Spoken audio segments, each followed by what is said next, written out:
আমার বন্ধুরা, আমার বাবারা, আল্লাহ রাব্বুল আলামিন বলেন ক্ষমতা হলো আমার, চতুর্দিকে ক্ষমতা আমার। কারণ হলো ফেরাউনের মতন স্বৈরাচারী যারা করবে এদের পতন আছে। হাসিনাও এমন খুনের রাজ্য কায়েম করেছিল, যার কারণে আল্লাহ তাআলা 41 সালের পতন 24 সালে গঠন করায়া দিয়েছে। একটা ঘটনা বললে বুঝবেন। ঘটনাটা হলো ইউসুফ আলাইহিস সালামের 10 ভাই। কয় ভাই? ইউসুফ আলাইহিস সালাম ছাড়া ওনারা 10 ভাই মিলে রাস্তা দিয়ে হাঁটতেছে, রাস্তা দিয়ে যায়। রাস্তা দিয়ে যখন যাইতেছে, তো রাস্তা দিয়ে হাঁটা চলার পথে 10 ভাই যখন হাঁটতেছে, একসাথে হাঁটতেছে, হাঁটার মধ্যে বলতেছে, এই আমাদের মনে হয় এই রাস্তা দিয়ে একটা গাভী গেছে। ঘটনাক্রমে 3 দিন আগে, 1 সপ্তাহ আগে একজন রাখাল তার গরু হারাইছে। ওই রাখালও তাদের পিছে পিছে হাঁটতেছে। আর ইউসুফ আলাইহিস সালামের এক ভাই বলতেছে, এখান থেকে একটা গাভী গেছে। রাখাল কই, কিরে আর গাভী তো পাই না, মনে হয় ওরা চুরি করছে।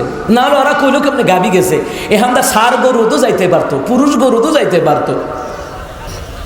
আরেক ভাই বলতেছে, আরে বেটা রাখ, গাভী তো গেছে ঠিক আছে, এই গাভীরা 6 মাসের গর্ভবতী। রাখাল কই, এই তো আমার গাভী তো 6 মাসের গর্ভবতী, তাহলে তো শুরু তো এরা, গাভী তো এরা নিছে।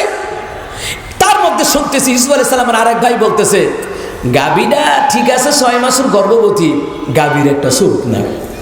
রাখাল কই, এই তো মিলছে, আর গরুর তো চোখ নাই, আর গরুর একটা চোখ নাই, সুতরাং ওরাই চুরি করছে। আগার দিয়া গেছে, আগার দিয়া কয়, রাখেন রাখেন, আপনারা আর গরু চুরি করছেন। চিনারা বলতেছেন, না না আস্তাগফিরুল্লাহ, না না না না, আমরা নবীর ভাই, ইউসুফ আলাইহিস সালামের ভাই, আমাদের আব্বা নবী, ইয়াকুব আলাইহিস সালাম আমার আব্বা, আমাদের নবী, আমাদের আব্বা নবী, আমরা চুরি করতে পারি না। চুরি না করলে কইলা কেমনে গাভী গেছে? একজন কই চোখ নাই, আরেকজন কই 6 মাসের অন্তঃসত্ত্বা, তো চুরি না করলে বুঝলা কেমনে? ইউসুফ আলাইহিস সালামের ভাইয়েরা কয়, আন্দাজ করে কইছি। সুবহানাল্লাহ কয় না, জোরে কোন সুবহানাল্লাহ কইতেন না। কি কি কি কি কি কইরা কইছে? আন্দাজ কইরা কইছে। রাখাল কয়, এই মিয়া আন্দাজ কইরা কইছো, এটা বুঝলা কেমনে? কয়, শোনো, এটা হলো, শোনে না, এই তোমরা ভালো করে শোনো, এখানটা একটা গাভী গেছে, এটা বুঝলাম কেমনে জানো নি? পায়ের ছাপ দেখে বুঝলাম এই দিক দিয়ে একটা গাভী গেছে। আর যে বলছে 6 মাসের গর্ভবতী। আমার বন্ধুরা, আমার বাবারা, রাখালের কথা মনে আসেনি? আগার দিয়া গিয়ে কয়, তোমরা গরু না নিলে কইলা কেমনে? আমার তো গরু নাই, আজকে 3 দিন হয়ে গেল, আমার তো গাভী নাই, গাভী হারাইছে, আমার গাভীরও তো একটা চোখ নাই, আমার গাভী 6 মাসের অন্তঃসত্ত্বা, আমার একটা গাভী হারানো গেছে, তোমরা চুরি না করলে কইলা কেমনে? এরাকে আন্দাজ কইরা কইছি। সুবহানাল্লাহ কয় না, কি কইরা কইছি? রাখাল কয়, মিয়া গরু চুরি না করে আন্দাজ কইরা কইলে মিলে কেমনে? এখানটা পুরুষ গরু তো যাইতে পারতো, তো তুমি বললা গাভী গেছে, গাভী 6 মাসের অন্তঃসত্ত্বা। আবার আরেকজনে বলল গাভীর চোখ নাই, আমার গাভী তো তাই। বুঝলা কেমনে? কই, চলো চলো তোমাদেরকে রাজার দরবারে লইয়া যাই। কার দরবারে? রাজার দরবারে নিছে নিয়া কয়, রাজা, গরু ওরা চুরি করছে, ওরা 10 জন, আমি একজন, আমার গরু নাই, গাভীটা নাই, ওরা চুরি না করলে কইলো কেমনে? এবার বাদশা জিগায়, আপনারা কি গরু চুরি, গাভী চুরি করছেন? কয়, না না না, আমরা নবীর ভাই, গাভী চুরি করতে পারি না, আমাদের আব্বা নবী ইয়াকুব আলাইহিস সালাম, আমরা কখনো চুরি করতে পারি না। তো চুরি করতে না পারলে তো রাখাল বলতেছে, বাদশা আপনি জিগান, চুরি না করলে কইলো কেমনে? গাভী গেছে, গাভী 6 মাসের অন্তঃসত্ত্বা, এটা চোখ নাই, বাদশা আপনি জিগান, চুরি না করলে কইলো কেমনে? ওরাকে আন্দাজ কইরা কইছি। সুবহানাল্লাহ হয় না? রাজাকে আন্দাজ কেমনে? আসলে তো ঠিক, পুরুষ গরুও যাইতে পারতো। কয়, শোনেন, ফাওয়ার সাপ দেখে বুঝছি গাভী গেছে। সুবহানাল্লাহ হয় না? আচ্ছা, গাভী 6 মাসের অন্তঃসত্ত্বা বুঝলা কেমনে? পিছনের ফাওয়ারটি ডাইবার রইছে, সামনেরটি ডাবছে না, এই জন্য কইছি 6 মাসের গর্ভবতী। সুবহানাল্লাহ কয় না? নবীর ভাই তো জ্ঞান আছে না নাই? যেই ঘরে আলেম আছে একজন, বাকি ছোট ভাই বোন বাপ মাই কি কিছু মাসালা জানতো না?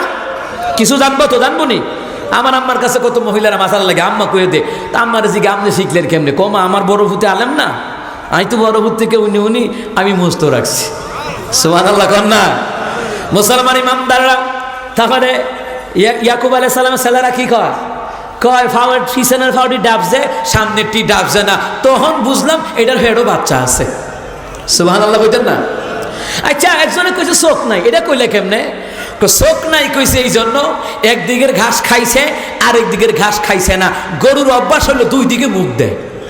কথা কন ঠিক কিনা? মাঠে যখন রোয়ানা হইবেন দেখবেন এটা দুই দিকে মুখ দিব। তো ইউসুফ আলাইহিস সালামের ভাইয়ারা কয় একটা চোখ নাই, বুঝলাম কেমনে?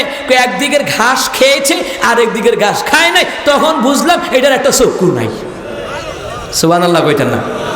বাদশা কয় ঠিক আছে, রাখাল শোনো, ওরা রাজ্যের মেহমান, ওদেরকে খাবার দাও। কি খাবার দেওয়া লাগবে? রুটি টুটি আসেনি, নাস্তা টাস্তা আসেনি, দাও। নাস্তা দিল। নাস্তা দেওয়ার পরে ইউসুফ আলাইহিস সালামের ভাইয়েরা 10 ভাই কি মিল কইরা কইরা খায়। বিসমিল্লাহি ওয়া আলা বারাকাতিল্লাহ, বিসমিল্লাহিল্লাযী লা ইয়াদুররু মা ইসমিহি শাইউন ফিল আরদি ওয়ালা ফিস সামাই ওয়া হুয়া সামিউল আলিম। দোয়া কইরা খাইতে আছে। খানার মধ্যে ইউসুফ আলাইহিস সালামের ভাইয়েরা কয়, এই একটা কথা কি? কি কথা? এই দেশে রাজার জন্মের ঠিক নাই। রাখাল হইন না কয়, রাজার কথাই তো করে খানা দিছি, আর তোরা এই রাজার এই জন্মের ঠিক নাই। বিশ্বাস না হইলে মুরব্বিগুর কাছ থেকে যাচাই করো। এই রাখাল উঠতে দৌড় দিছে। এলাকার যারা বয়স্ক মুরব্বী আছে, কারণ ফুলাফান সমাজে কোনটা নামাজও যায় না না যায়, কোনটা রাস্তাঘাটে মুরব্বীর সালাম দেয় না না দেয়, এটা এলাকার মুরব্বীরা আর আলেমরা কই তারব। কথা কন ঠিকই না? মুরব্বীর কাছে গিয়া কয়, আচ্ছা মুরব্বী, আপনার তো বয়স বালাই। আচ্ছা, এই দেশের রাজার নাকি জন্মের ঠিক নাই? জন্মের ঠিক নাই। রাখাল কই বুঝলা কেমনে? দৌড়াই আসছে। দৌড়াই ইউসুফ আলাইহিস সালামের ভাইদের কাছে আসছে। ইউসুফ আলাইহিস সালামের ভাইদের কাছে আসার পরে বলছে, তোমরা বুঝলা কেমনে? কই আমরা বুঝছি, যারা নবীদেরকে যারা গালি দেয় তাদের জন্মের ঠিক নাই, তদরূপ যারা আলেমদেরকে গালি দেয়, মিথ্যা হামলা মামলাদের ইমানদের ফাঁসির মঞ্চে নেয়, এদের জন্মের ঠিক নাই।